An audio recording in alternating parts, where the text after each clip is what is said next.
Kabajamtoota caqastoottenna yeroo darbetti badhaasa dhaabbanni reediyoo fi televiziyoonii Oromiyaa jijjiirama bara haaraa sababeeffatee artistoota Oromoo badhaasee isiniif dhiyeessine yaada badhaafamtootaatii fi yaada artistoota biraallee akkasumas warroota badhaasicha qopheessanii yeroo itti aanutti isiniif dhiyeessina jennee bulfannee turre hadha kunoo yaada badhaafamtootaatii fi warra kaanillee qabannee dhiyaanne irraati nu faana bu'a.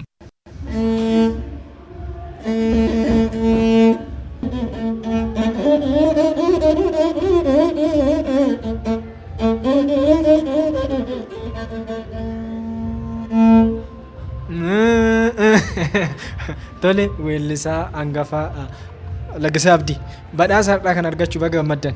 Baga wajjin gammanne. Mee badhaasa kan argachuu maaltu isin dhaga'ama? Ani gaa waan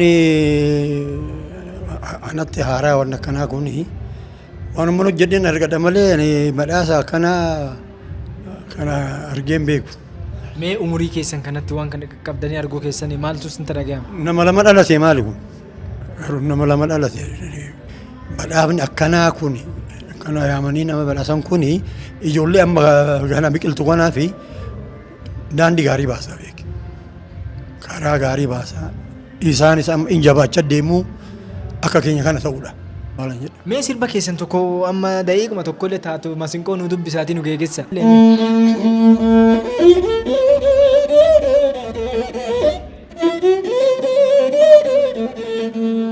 Iyanda gonu gijima dau imi manko turi sita tau